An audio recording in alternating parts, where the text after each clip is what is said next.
talking that much about this outcrossing project, but I'm telling you the concept. But I'm telling you what's going on also with the genetic diversity in our breed, which is one of, I think, our big problems. Let's see how I get this working. Okay, so as I said, I'm a teacher. I have to get you to the right phase. So, I mean, breeding is very simple. It's a group of animals that are used for the purpose plant breeding. And when breeders are looking to breed animals, they look for certain valuable traits in purebred animals. But this is totally different if we are looking at animal breeding in livestock, in production animals. They are breeding, we are dreaming. That was really great. Yes. So in productive animals, the evaluation is based on best linear unbiased prediction, which we can also use in dogs, but not so much is used in dogs. And this is then so-called indexes. So these are, most of these are polygenic traits that we are looking for and looking at and trying to improve. And we need some kind of an evaluation for the genetic value of the animals. And in productive animals, they are using estimated breeding values exclusively. So you select the purpose. It may be the growth rate, it may be the eggs, meat, milk, wool production, or some other desired traits. And the scientific theory of animal breeding incorporates population genetics, quantitative genetics, statistics, which is very important, and recently also molecular genetics, because we know now much more about the genetic basis. And the livestock breeding is based on research on these subjects. In pedigree dogs, the evaluations are mostly based on more or less random ideas. It's true. Only recently, the breeding in dogs has taken steps towards more knowledge or scientific-based information, and not so much feelings. But it also has brought what we have also learned today, that the more we know, the more the agony increases. And the more the agony increases, we try to shut our eyes. There are questions. How to get all these measures optimally to the breeding stock?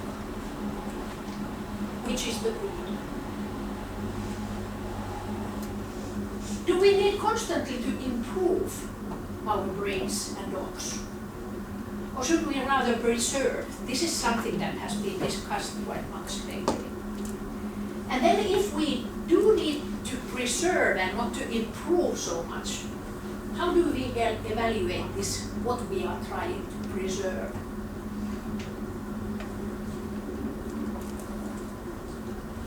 I give you a couple of examples.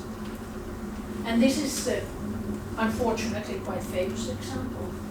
So these are the German Shepherds,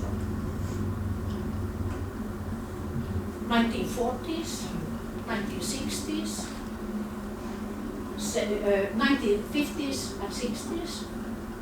I used to see this kind of dogs when I was a kid. And then something changed. Yeah. And then this was not an accident. This was a purposeful breeding. This was sought for. And I explain you the reason. Normally the dogs are moving like this. So this is the shoulder blade, and this is then the hip joint here. Hip blade. So there's a horizontal line in normal dogs if you are taking it from this shoulder blade and then to the hip. There's like a line. And that line is preserved when normal dog movement is taking place.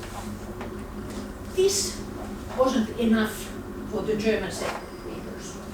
They wanted to exaggerate the front movement. And the laws of physics don't allow this if you are not changing this horizontal angle into the angle where the shoulder blade is up and then the hips are down. And it means that you have to slope the back. And this was done like purposely to get the extension to the movement. And then it looks like this. And then there has been studies done about this, like scientific-based studies. So what this means is that the dog has to use much more energy in the movement, and then it also is like the bones cannot take this. They are collapsing, and the whole structure is collapsing. And I don't even think that looks nice. I don't know who thinks that it looks nice. Okay, another example. Breeding stock of the modern German Doberman Pinschers in USA is based on these dogs, and they are from Germany. So from the original stock in Germany, and this stock was brought to the United States before this guy in Germany started to do things during the Second World War. But these are the dogs. Okay, if we are looking at these dogs a bit, they are very famous dogs. There have been books written about these dogs. It's Elena and the Seven Sires. One bitch, 7 sires. Domosi and Dictator are brothers. Emperor is Domosi's son. Elena is Ramesses' daughter. Alcor and Favorite are sons of Uranus. Uranus and Ramesses are half-brothers. Emperor's dam, Westphalia's Reda, is a little sister to Ramesses. Favorite's dam, Ariel Miguel, is a daughter of Westphalia's Raya. Ramesses and Raya are little brothers. Algor's dam, Meda of Moldov, is Inga from Lidehov's daughter, and Inga is a little sister to the father of Domosi and Dictator. Any other result? Oh God. They made 5 dogs, and they had great offsprings. Nilo Denlinger in 1953, in his book The Doberman Pinscher, wrote about these dogs. 3 of the famous 7 died as a result of heart attack. Domosi at the age of 7, Emperor at the age of 8, and Alcor after his 10th birthday. Uranus, Ramesses and Favorite lived to the age of 10. We don't know their cause of death. And Elena was still alive when this book was written, and she was age 12. Dilated cardiomyopathy is a progressive heart disease of the heart muscle. At the moment, there are no clear tools to determine if individual is diseased, carrier, or free of disease. The disease is progressive. Dogs are usually healthy for years, and then they develop symptoms of the disease, and 6 months after the first symptoms, they are dead. Or then they die out of heart attack, like that.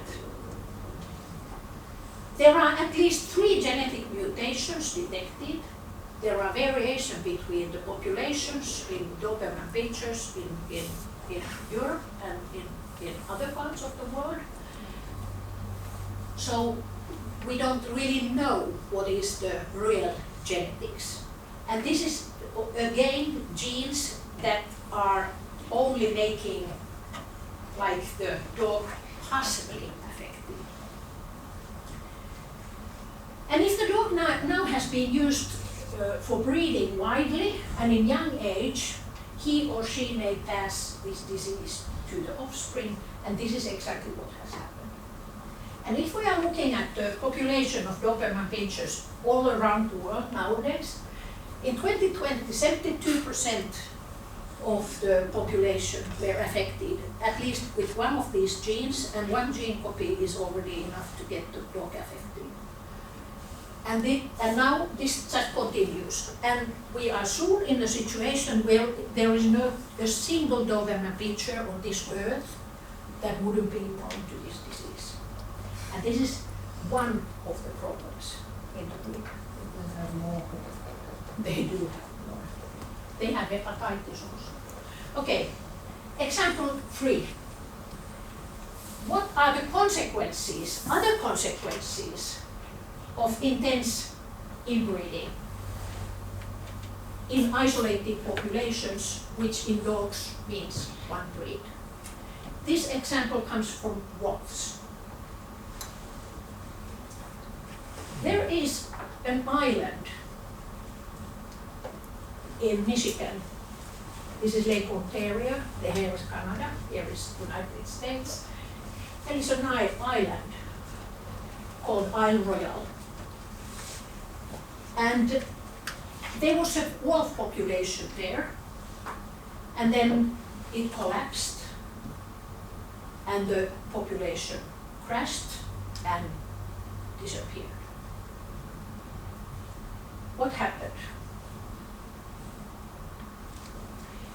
This is an isolation, and at times there was like ice in the Lake Ontario, and then from the mainland there were some animals that came to Isle Royale. Because there is also a big population of moose, so the hunters came where the prey was. And they first colonized this Isle Royale in late 1940s by crossing this ice bridge which connected the island to mainland, temporarily, of course. And the island is separated approximately, it's 24 kilometers from the mainland. This population originally was established by one female and one or few males. It may be that there were more than one male. The population had as many as 50 individuals, but in 2019, only one male and one female offspring were left. They were father and daughter, and they were also half siblings to each other. This is how they looked. This is the father, this is the daughter. She was 9 months at this when this picture was taken, and she died soon after this. She was severely disformed from the backbone, and also what was affected in these animals were their dentition. There are two things in this world that the nature wants to preserve in vertebral animals. The other one is the vertebrae, and the other one seems to be the teeth. And if these are like one, we know that something has gone wrong. Actually, the final countdown started when a new male arrived from the mainland. There was again this ice bridge formed temporarily, and there was one male that came from the mainland. And it was much better in breeding than the other ones that had already like degenerated a bit, the other males. And he became the father of them all. Of course, the inbreeding value was first 0 when this started, but soon the whole population were offsprings of this one mother male. One interesting thing that was noticed in these animals when they were studied was that 58% of these wolves exhibited congenital malformations in the lumbosacral region of the vertebral column. And 33% had this very specific malformality, which is then the lumbosacral transitional vertebrae. This is also familiar with the dogs. And actually, I think that in many dog populations, the number of this malformity has increased. Is it a sign of inbreeding in dogs? That is a question I don't know. Here is one of these. This is not normal. It should be like this, but it's not. And there has been many studies done on these anomalies in these animals. And what has been noticed is that these anomalies are because of the inbreeding. They have to be because of the inbreeding. In many dog breeds, this genetic diversity has increased. I mean, enormously. And this is because we have selected the breeding animals. And we have selected animals so that they are related to each other, many of them, fathers, sons, and so on. They are having beautiful offspring, as I showed from the example of the northern pigeons.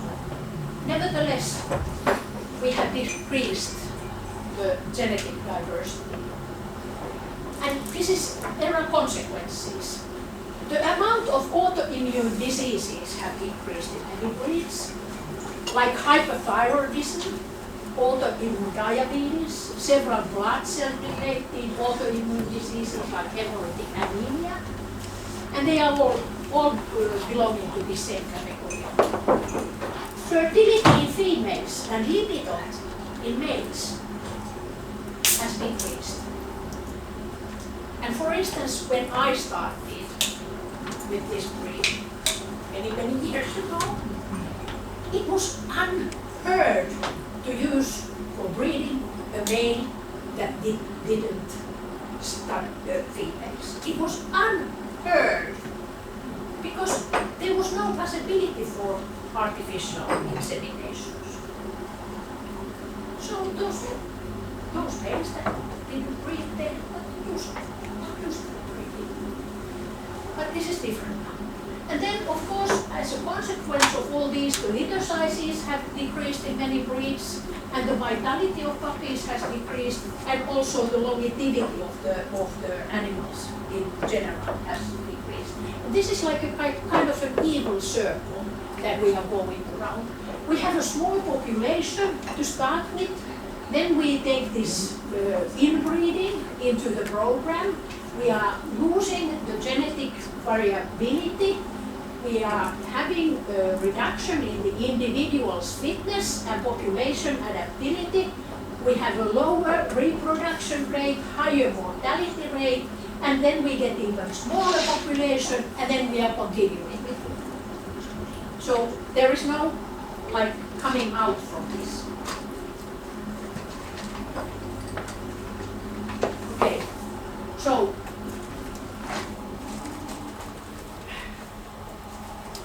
there are questions. Our breed standard is quite flexible. I love British breed standards. They are not so precise. And for instance, I hate German breed standards. They are too precise. So you can read it in different ways if you have a British breed, and their breed standard is it's not so accurate. And for instance, in Skye Terriers, we have these many colors. We can have drops, we can have big ears. But I mean, we are not using the diversity that, in my opinion, enough. But I was really happy to see yesterday, for instance, so many lovely ears. Then does the health guide breeding too little? Well, it has to be said that sometimes it does. How do we add the genetic diversity into this picture? So breed the dogs would be at least looking a bit like they should look, and then they would be healthy, and then the genetic diversity would be preserved. Okay, dear readers, what next?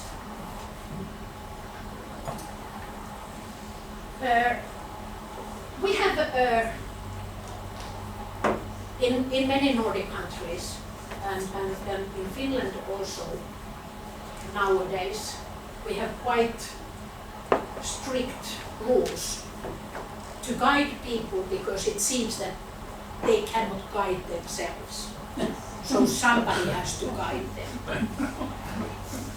I have been the chair of the scientific commission of the Finnish Kennel Club now for almost 20 years. And I have said that all the time. The progress has been slow, but there has been progress. So our goal is to promote the breeding of healthy and mentally sound pedigree dogs. We have a general breeding strategy, and this was done long before FCI had any strategies. We have 10 individual goals there, and we have actions for reaching these goals. And actually now I have to say that when there is the Ministry of Agriculture is now making these new legislation acts, so this our breeding strategy is used as a basis for that. And when we have taken these actions already 10 years ago, we are not so like totally lost with the new legislation when it's coming. Because we have been saying in the ministry, we already do that, we already do that, we already do that. So we are fine, but of course there are some new things coming. And this is a tool for also for those breeds that do not have a breed-specific health programs or breed-specific breeding strategies, which is obligatory now in Finland, but it's based on the activity, of course, of the breed club. And if the breed club is not active, then, and now we forced them. Last December, the board of the Finnish Kennel Club, and I have been there also for 20 years, made a decision that if the breed club doesn't do the breed-specific breeding strategy, the kennel club is doing it, and they have to pay for the work. Okay, now they are coming like from doors and windows, these things that were missing. They are coming from because of this. Not because we said that you have to do it, because we have said that for 15 years and nothing happened. Then we said that you have to pay for it. Then. Okay, at the moment approximately 250 breeds or breed varieties have these breed-specific breeding strategies in Finland. I have read them all because it's my committee that is responsible for this action. Then we have breed-specific regulations of breeding for breeding and registrations. We have obligatory health tests, and that is my airdale. He's late already, but he was fantastic. We are. Fantastic. If you ever think of any other breed. Okay, so our goal is, as said, to promote the breeding of healthy and mentally sound pedigree dogs. So first, the breed clubs are accepting this breed-specific health program in their general assemblies. And then my commission, scientific commission, gives the final permission for the program. We can even add there something if they have forgotten some important facts. And usually the programs are running for 5 years at a time, and then they have to make a new one, add there something, or then they can maybe do some like less restrictive program if there has been progress. But 5 years is the minimum time that we have to follow. The first program was accepted in 1986 for German shepherds. What would that be? I'm just asking. And this program is still running. They are now improving. And these programs, they are restricting the registration. So if the dogs don't meet the criteria, they cannot be used for breeding. At the moment, we have breed-specific health programs for 190 breeds or breed varieties, and more is coming.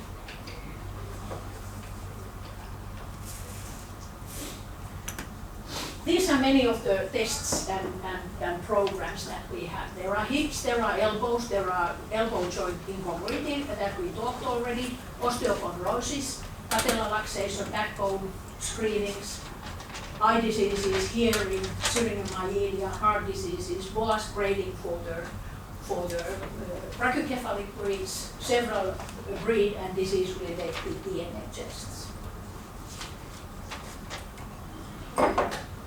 More than 100,000 results were registered, health results were registered last year. And this is in Finnish now, but you can maybe see that the eye examinations here are dominating, but then, for instance, the spine and backbone evaluations have increased in number from 0 to this number now, what we have here, more than 10,000. Then there are hip dysplasia, elbow dysplasia, and then patella luxation results. And so there are of course many other diseases like heart diseases that we have now, and they are increasing in number, and so on and so forth.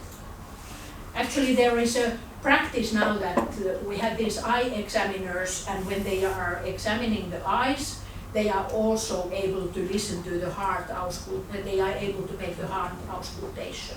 And if there is an extra sound, then there is an ultrasound. And then in some breeds, like the Doberman pinschers, there is also other measures. Okay, so, and this is in purpose, this corgi here, because they have been doing the hip dysplasia screenings for ages. Nothing happens. Because they are just doing the X-rays, but they are not taking the breeding stock according to the results. Anything goes, but except for the worst grade, but that is because it is in our kennel club rules and regulations. If it wouldn't be in kennel club rules and regulations, they still would use the E-grade hips, I'm sure, because anything goes. So testing means nothing if it does not affect the breeding choices we make. But how can they sell the puppies? Hmm? How can they sell puppies from dogs with bad hips? These are stupid. For the Exactly. newcomers, easy. Yes. It's a popular breed. But then we also fail as the clubs. And My other breeders. younger daughter, for instance, has a cardigan corgi with E-hips.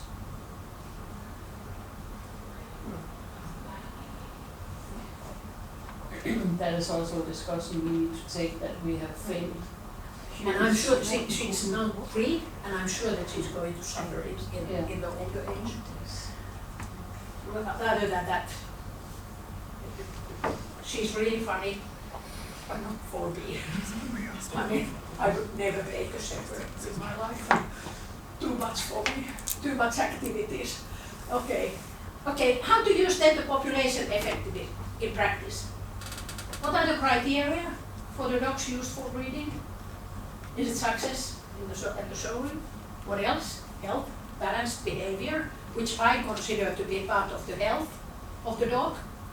Breeding abilities, libido, fertility, utilization, working abilities. In the working breeds, it's very important, at least in this country where we have these hunting breeds. Nobody's using hunting dog for breeding if it doesn't hunt or pass the field trials. Breed type. How do we get everything to the same individual? That's the problem.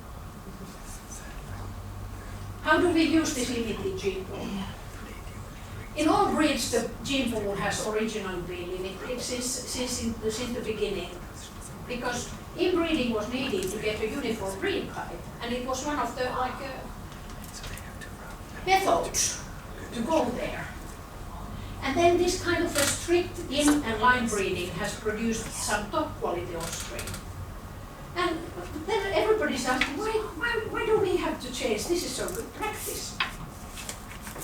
But before, the selection of dogs for breeding was based on quality of the offspring. Is it still true? Do we look at the offspring of the breeding animals?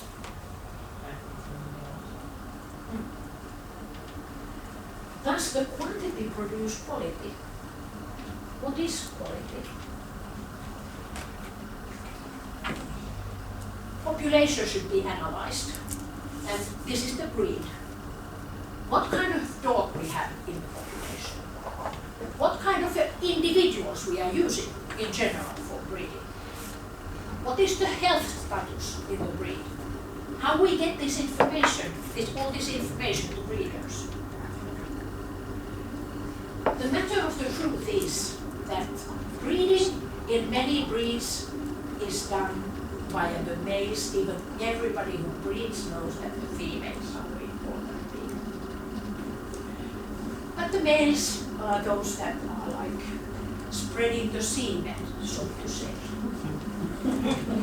So healthy males from different lines should be used for breeding to maintain the genetic diversity.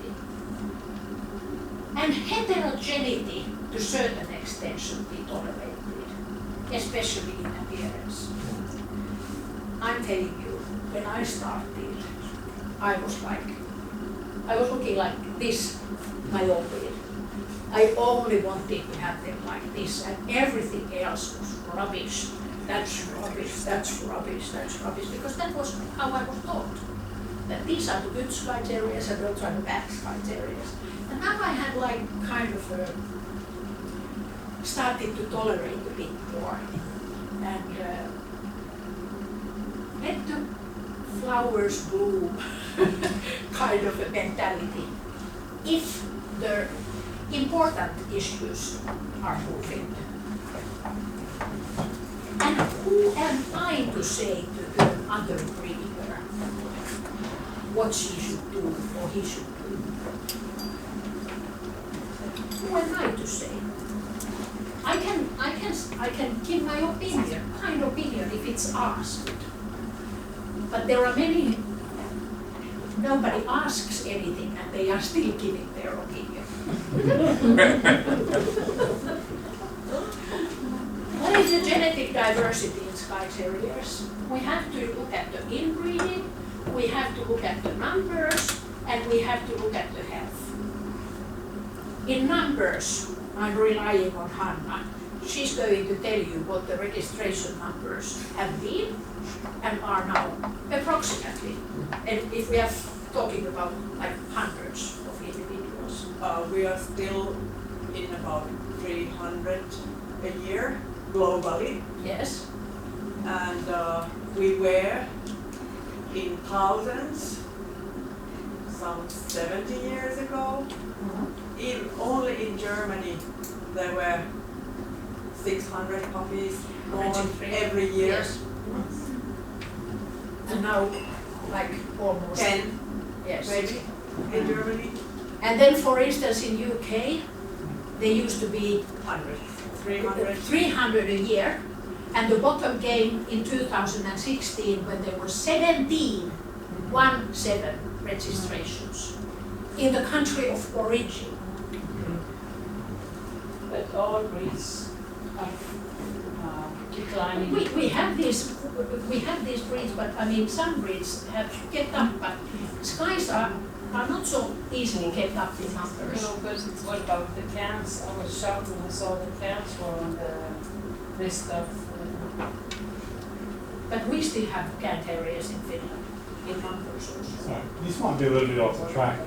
We've got a dog grooming business, and 90% of our customers are. You cannot really see this, but let's look. Now the first dog here is 1956. Marymount Midday Son of Iredell. It went to United States, but it was born in UK. In breeding percentage, 39.1. Burma McGuffey, lower, 19.6. He was about the lowest, not but about. And that was 1953. Marymount Sunspot, 18.7, 52. Kirby Queen, 21, 1951. Marymount Happy Days, 18.6, 53, and so on and so forth. About like 15 to 30 at that time. Okay? Then these are Finnish dogs, approximately at the same time. And not 30, but I mean 15.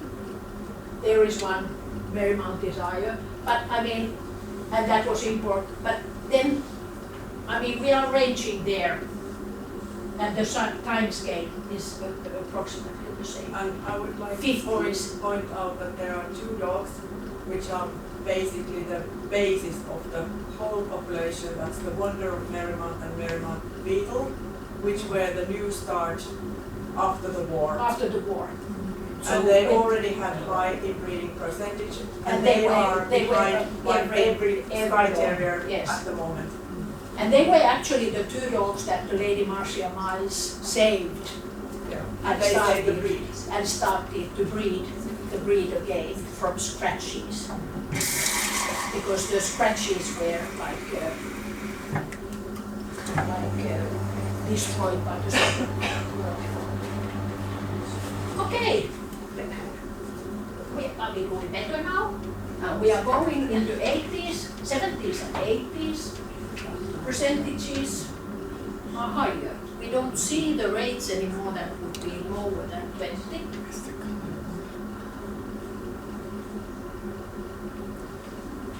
And then it's increasing all the time.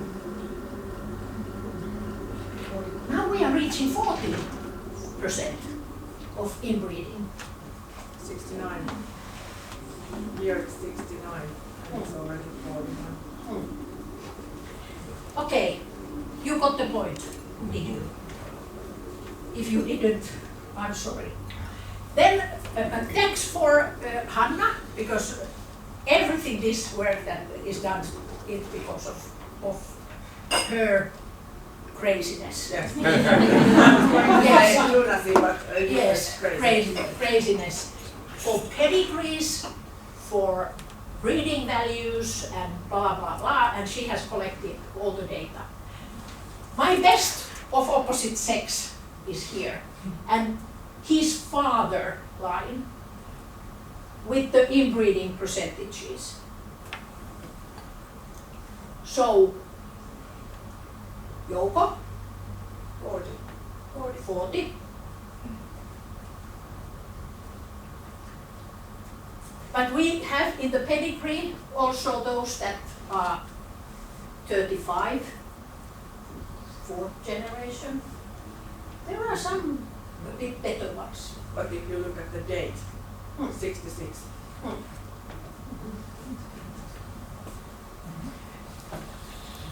Then we asked the Royal Kennel Club, and they have a program now, or they have published. The Royal Kennel Club estimation of inbreeding coefficiency in Skye Terriers is 6%. You have no problems, no troubles. And we were like, okay, based on what? No, the nearest 4 generations. 4 generations. They were looking at like short pedigrees in some of the individuals. So you are fine. But in fact, in short pedigrees, Yes, it's L high. Yes, but I mean, you're fine. Yeah. And 6 is No already problem. like cousin. Exactly. No problemos. And your percentage is calculated. Okay, we already talked about beginning of To the beginning. Yeah. Okay, we already talked about the, well, okay, let's agree, we have a high inbreeding percentage in the breed. Okay. We talked about the numbers already. We have about approximately 300 yearly registration in the breed, globally, everywhere in the world, together. And I don't really see that it would be increasing too much, the number. Then we have these health issues. Number one, although we have talked about other issues, number one in my list is hemangiosarcoma. I hate this disease, and I have lost many dogs because of hemangiosarcoma. And it's totally unsolved. We know at the moment very little about. There has to be genetic background because it's so prominent in Skye Terriers, but we don't know anything about it. And most probably it's something that again is polygenic. We heard about hepatitis today. Unsolved. More research needed. It's been going on for 25 years, so more research is needed. And for the reasons that Penny told you. Renal dysplasia, it might go along with hepatitis, as Penny told you, but it's still unsolved. Then we have these construction issues, puppy limping and fronts. We have tools to reduce this problem, if the tools are used. We have CDDY, the spine and backbone things, and we have started to X-ray Skye Terriers in Finland. Unfortunately, many of them are grade 3.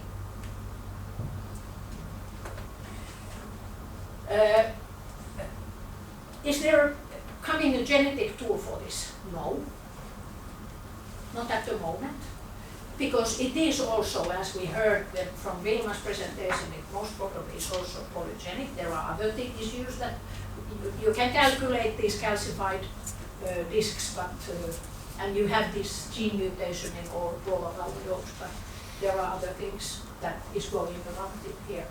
Then other issues. I'm sure that there are other issues. Okay, if we are hitting the wall, what should we do? There is one example which is quite famous, and this is Dalmatians. There was a disease in Dalmatians in the whole population, starting from wherever. But in 1970s there was a group in the United States, breeders and then the veterinarians, who said that now something has to be done. Because this high urinary acid in Dalmatians is then aggregating, formation of stones, and urinary tract obstruction can be seen, and even it may cause death. So let's get rid of this. What happened was that they conducted a single cross breeding with the pointer. And now today this breeding program for generations has been ongoing, and the puppies born from this line are 99.98% Dalmatians. They have a single gene left from the pointer, and that is lowering the urinary acid in the urine. So they are lacking this single gene that is causing the disease. This is the father, and that is one of the offsprings now after generations. I'm a Dalmatian judge. I cannot tell that that would be something else than Dalmatian. And it even has the spots. Okay, the idea is that the breed gene pool should be preserved or rather increased by open stud books, and if necessary, breed crosses. That is the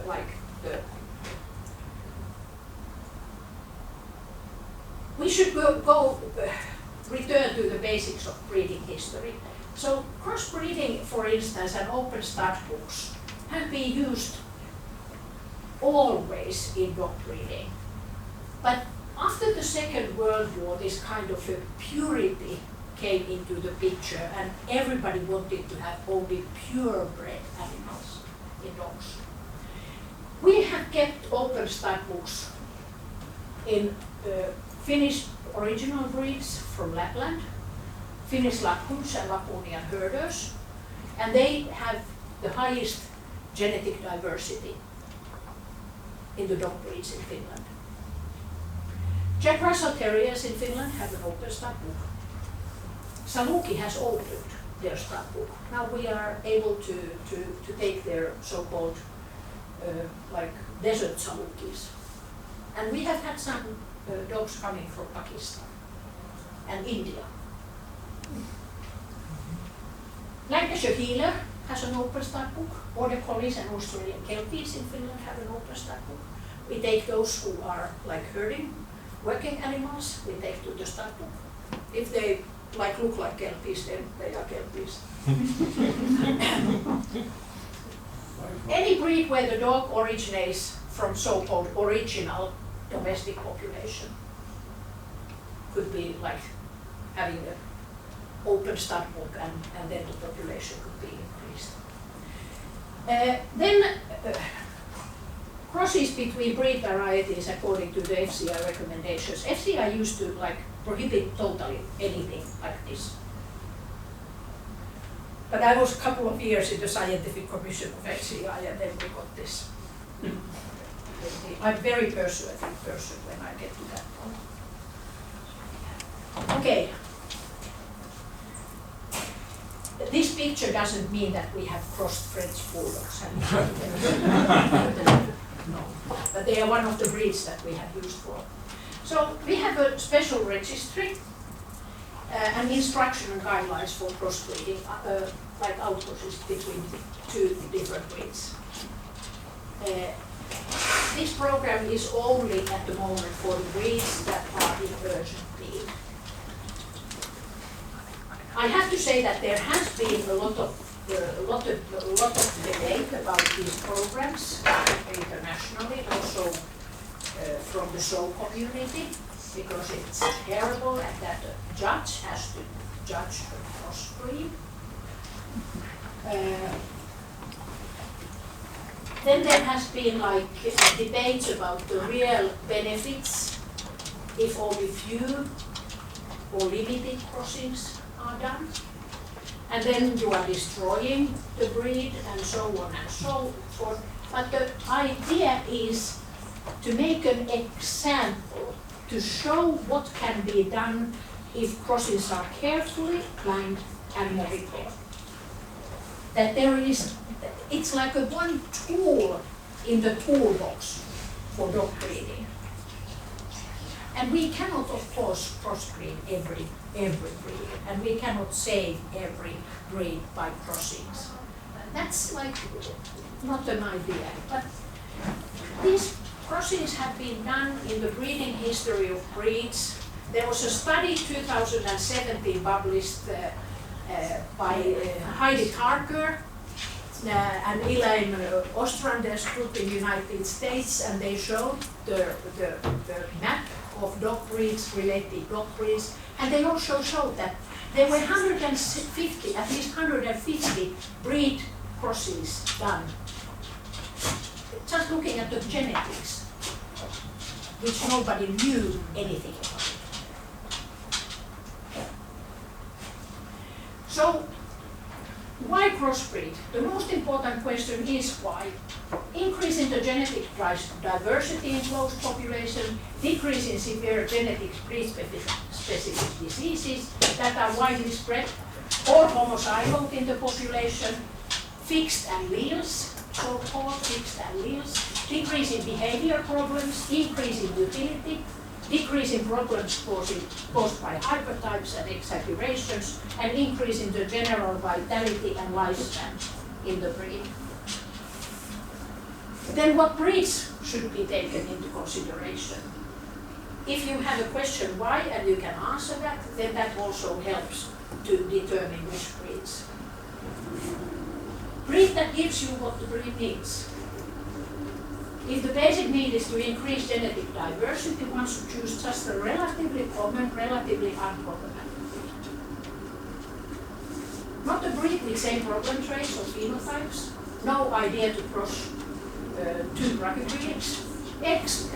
Except that I got to the United States from a vet a picture of Griffon Bruxellois and French Bulldog crossing, accidental. That was looking marvelous. And it was, for me, the genetics coming into life because the Prague breed phenotype in these two breeds is caused by two different mutations. And then when you are crossing them, the effect of both the mutations is disappearing, and it doesn't look like a Prague breed anymore. It was a fantastic thing. Okay. Similar type of breeds when it comes to behavioral utility, if these features are to be preserved. Or then alternatively a very neutral breed, mostly used as a companion animal without any extreme breed characteristics. Not closely related with breeds or populations. Okay, how we do it is that the project is started by the breed club. The breed club has to accept it, and then we are having a working group that is accepting the program. Then the Finnish Kennel Club, board of the Finnish Kennel Club is accepting the crossing, and then of course we need the breeders to join in. And then the individual dogs that are chosen to the program, they have to follow the plan. They have to be health monitored, and they also should have a progeny in their own breed so that we know how they are reproducing. And then we are registering them to the special registry, and they are in the special registry for 3 generations at least. Then they can be put to the other special registry, which is the FCI Appendage Registry, and then they stay there another 3 generations, and then they are finally, if not earlier, then they are finally put to the Finnish registry. This is one of the crossings. This is Kronforländer, a German breed here, and this is its offspring, and the father is Poodle. Believe it or not. And they look nothing like poodles. This is the first generation of pigs. These are Bardane litter here. This is a Bardane. It's a French original poodle. It's a French breed, very rare breed, and there was a terrible disease, a form of epilepsy that we wanted to get rid of. This is the mother, and this is the father, who is a Spanish water dog, and these are the offspring, and many of the offspring are Finnish show champions. Because the judges cannot tell.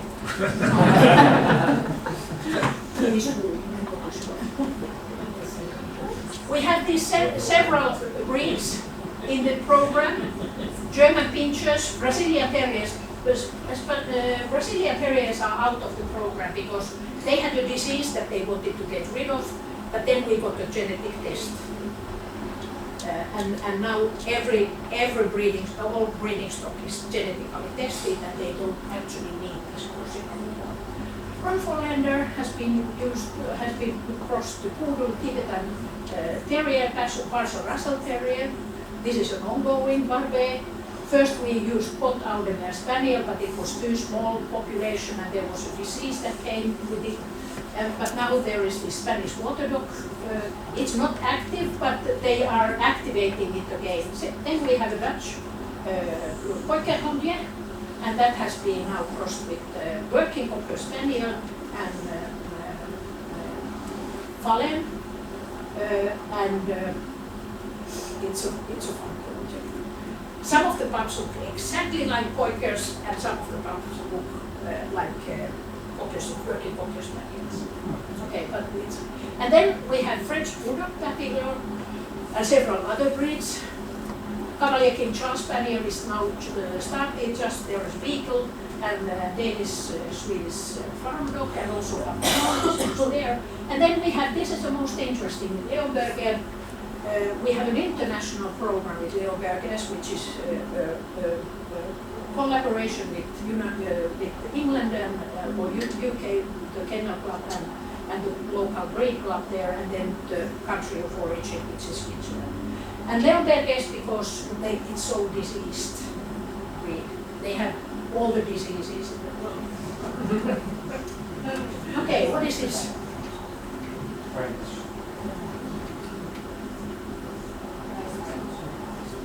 This is a French bulldog. It's nice. Crossed with Papillon. Mother is French bulldog, a champion, female, and father is Papillon. The breeder calls them squirrels. And then she said to me when they were born, and after like 2 or 3 weeks, I'm all exhausted. They are so lively. The French bulldog puppies are so good because they are just sleepy. And then I said, I wonder why. If you cannot breathe, then you are only sleeping. And she said that they are like so active. I'm coming crazy. I mean, they are so much fun.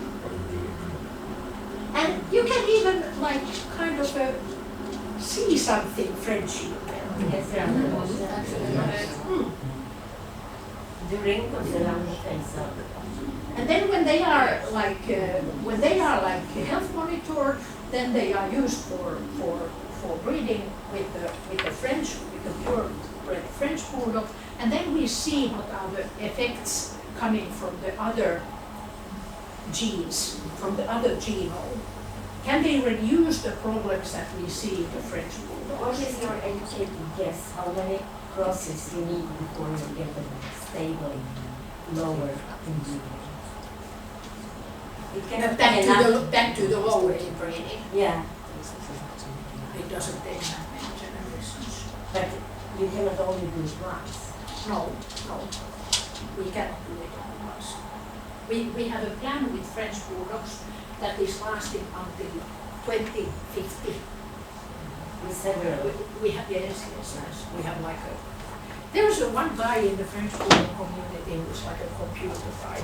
And he was like, okay, I make kind of a couple of calculations. Yeah. And then he started to do it, and then he made a list until 2050. And maybe I'm already at that time I'm dead, but thank God. Okay, these are my 2 kids at the moment. But we also use crossbreeding in Denmark for certain old breeds like Bovon and the Danish Spitz, and the latest is the Black Spitz. And they were already in the 2nd generation blooming like that Black Spitz. We had this, I mean, obviously, this Kronfollender and Parson crossing. I mean, of course, Parson Russell Terriers are up behind in the Kronfollenders somewhere there. Or that type of the dogs at least. And we had this crossing. And the first generation, one of the males from the first generation litter was the most winning Kronfollender of the year. And there were several judges who placed him in the book. And I remember one came to me and said, I didn't know that it is a crossbreed. And I placed it 4th in the group. And so what? And I said, don't cry, be happy.